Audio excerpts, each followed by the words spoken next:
Hey guys, I'm Brooke and I am that new teacher. I teach 6th, 7th, and 8th grade English in Northern California. And today I'm going to be talking about teacher interview tips. So one of my biggest questions, if I am that new teacher, this is my first year teaching. Well, I just finished my first year teaching. And I get a lot of questions on TikTok about new teacher necessities, new teacher interview tips, like what's your first year of teaching like? So I think I'm going to do a series of videos on this. So let's get started. I'm going to try to do this without editing, so it should be real spicy, okay? All right, so my first tip for teacher interviews is to dress nicer than everyone else in the room. So if you know that it's a low-key, really casual place, then dress like your Sunday best, depending on what that is for you. And if you know that it's a nicer place or you're interviewing at a larger district, then maybe go super business fancy. I don't know. Let me show you what you guys are. I'll show you guys what I wore. Hold on, let me pause it. Okay, so you don't want to be nicer than everyone to the point where it makes them feel uncomfortable, but they do want to feel like you showed up, you tried, you care a little bit about this position in this job. So when I went to a lower key private school that was a little more casual, I wore this with flats. That belt goes around the waist and it's a dress that goes to my knees. That's what I wore. And then when I went to a larger district type of a situation, I wore this with the same belt. So it's a little nicer fabric, and then I wore heels with this instead of flats.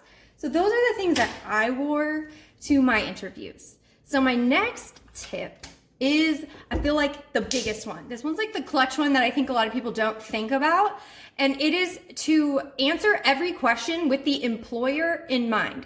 So what do I mean by that?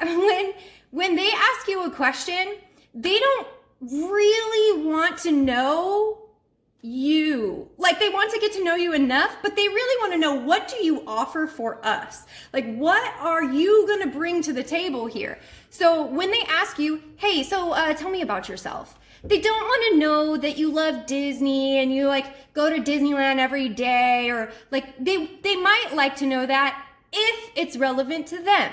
So here's an example. Miss Rogers, tell me about yourself. Okay. So, hi, I'm a mom of 3. That shows some credibility in the fact that I work with children on a regular daily basis. And then I really like the outdoors. I like to go outside. I like to go hiking. They don't really care about that, but ready, keep going. I like to go outdoors. I like to go hiking, and I really want to incorporate that into my classroom. Woo!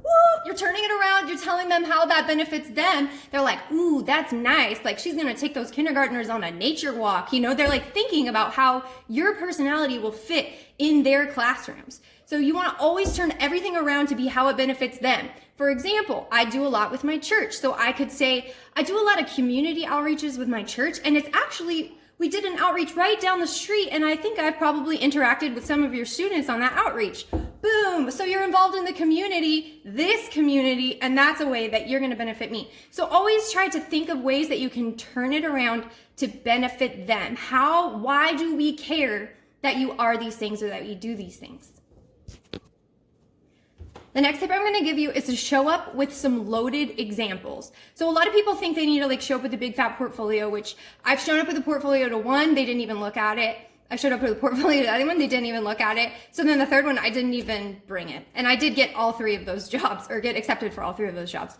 So I don't think the portfolio is that important unless you really have something that's going to highlight you that you make sure to show. But show up with loaded examples in your mind. You know they're going to ask you probably about differentiation or technology or classroom management for sure. So you want to think of examples that you can work into the question. So even if they ask a question that goes this way, you can kind of start that way and then veer it to the example that you had planned that makes you shine. So think of a time where you really stood out. Think of a project that really engaged your students in learning, and find ways to work those kind of preset examples that you came with in your mind into the conversation. The last tip I'm going to give you is not really a tip, but it's something that I feel maybe people don't realize when you walk into a teacher interview. So when you walk into Starbucks and you're applying for a job, you usually meet with the manager and it's one-on-one, right? When you apply for a teacher job, it's a panel of people. Like you're walking into it. The district one that I walked into with this dress on, I was walking in with my heels on, tapping forever, trying to get to this panel of people. It was like an empty gym and this panel of like 6 people. So know that you're probably not going to interact with every single one of them, but they're all going to be evaluating you, and you're not going to walk into a one-on-one like cushy office situation. You're probably going to be in a conference room or something like that with multiple people. The least I had on an interview panel was 3, and the most I had was 6.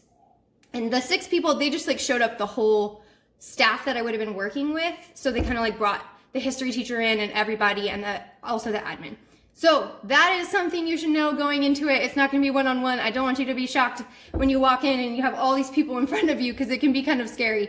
But know that they want you to succeed. They want you to be good. They want you to be a professional. They don't want to see you fail. So walk in there with confidence, walk in with examples, walk in looking good, feeling good. There's psychology behind that, right? That when you dress well, you perform better. So walk in with confidence and knowing that you'll get the right job for you. I love you guys so much. Let me know what you want to see from me on here, but I really like doing these types of videos where I just answer questions a little more in depth that I can't do on TikTok. So drop your questions below, and I'll see you next time.